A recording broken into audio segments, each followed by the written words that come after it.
Welcome back to another blog. It's Pritam সাথে নতুন একটি ব্লগে আবারও তোমাদের সবাইকে স্বাগত জানাই। সো গাইস, তোমরা তো দেখতেই পাচ্ছ কদিন ধরে বাইরে প্যাচপ্যাচানি বৃষ্টির নিম্নচাপ লেগেই রয়েছে, যে কারণে বাইরে কোথাও যেতেও পাচ্ছি না, খাওয়া দাওয়াও করতে পারছি না বাইরে গিয়ে। তো আজকে আমরা কটা বন্ধুরা মিলে একটা মোমো পার্টি করব, তাও বাড়িতে বসেই। কত দেখো, বাইরে বসে যদি আমরা মোমো খাই 50-60 টাকা দিয়ে মোমো খাবো, তাও 5-6 পিস করে দেবে।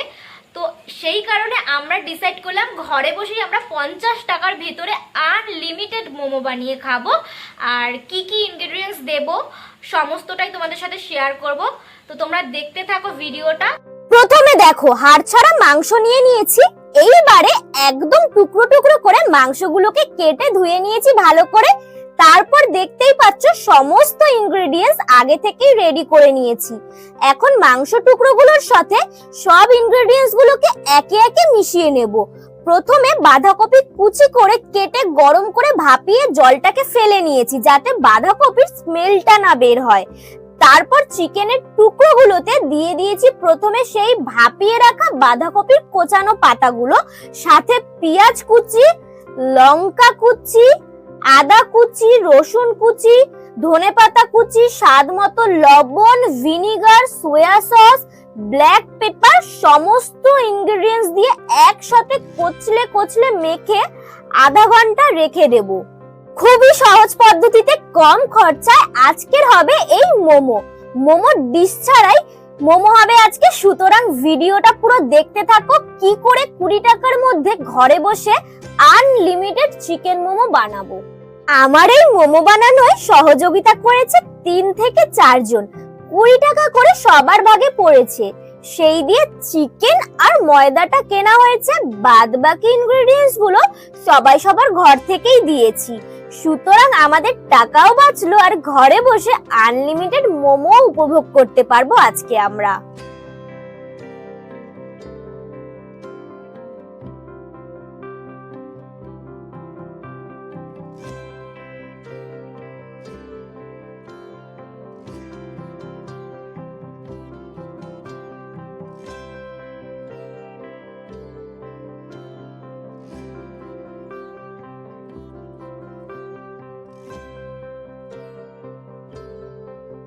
দেখো, মাংসটা ম্যারিনেট করে আধা ঘন্টা রাখার পর বাঁধাকপি থেকে জল ছেড়েছে।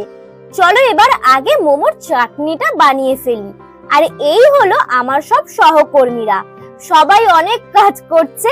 চলো আমরা মোমোর চাটনিটা বানিয়ে ফেলি। আমি বানাবো বাদামের চাটনি। 5 টাকার বাদাম কিনে আনা হয়েছে দোকান থেকে।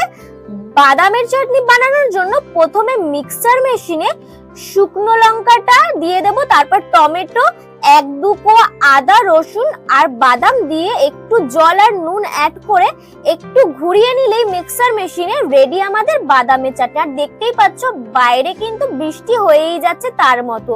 আর এই দিকে আমাদের দিশা হচ্ছে গিয়ে ময়দাটাকে মেখে লেচি করে নিয়েছে। তারপর দেখতেই পাচ্ছ লেচি করে রাখা ময়দাটাকে এবার বেলে তার উপর পুর দিয়ে নিচ্ছে, আমাদের চিকেনের পুরটা দিয়ে নিচ্ছে ম্যারিনেট করে রাখা। তারপর কি সুন্দর ফোল্ড করে করে মোমোটাকে রেডি করে বানিয়ে রেখে দিচ্ছে। এইবারে আমরা মোমোর ডিশ ছাড়াই কি করে মোমো বানাবো তোমরা দেখে নাও। প্রথমে একটা হাঁড়িতে আমরা জল দিয়ে নিয়েছি, তারপরে এই ফুটো ফুটো করে বাটিগুলো আছে তাতে কিছু মোমো আমরা দিয়ে নিয়েছি। তারপরে গ্যাসটা আমরা অন করে ওটা ঢেকে রেখেছি, আর দুদিকের গ্যাসেই কিন্তু আমরা দুটো হাঁড়ি বসিয়ে দিয়েছি যাতে তাড়াতাড়ি হয়ে যায়। দেখতেই পাচ্ছ সুন্দর মোমোগুলোকে ফোল্ড করে নিয়েছি।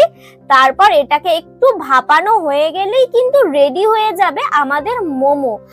আর তারপর দেখো, বলতে না বলতে মোমো রেডিও হয়ে গেছে। উফ, কি দারুণ হয়েছে মোমোগুলো, না জানি খেতে কতটা সুন্দর হবে। চলো একটা খেয়েই দেখা যাক। আর মোমোর চাটনিটা দেখেই তো জিভে জল চলে আসছে, এত সুন্দর টেস্টি টেস্টি বাদামের চাটনি। চলো মোমোটাকে ভাঙি, ভেঙে দেখি যে মোমোটার ভিতরটা তোমরা দেখতেই পাচ্ছ কতটা কোডিং আর কি সুন্দর বয়েল হয়েছে ভিতরের চিকেন গুলো। তো চাটনিটার সাথে লাগিয়ে যেই মুখে দিয়েছি না, দারুণ দারুণ হয়েছে মোমোটা, জাস্ট ফাটাফাটি। সন্ধেবেলার পেট পুজো করে চলে এসেছি মেঘাদের বাড়ি রাতের ডিনারের পেট পুজোটা সারতে। আমাদের গণেশ পুজোর কমিটি থেকে একটা মাংস ভাত পিকনিকের আয়োজন করা হয়েছে, আর আমি এখানে নিমন্ত্রিত। তাই রাতে জমিয়ে মাংস ভাত খেয়ে শেষ করছি আজকের ভিডিওটা। দেখা হবে আবার পরের ভিডিও নিয়ে। টাটা।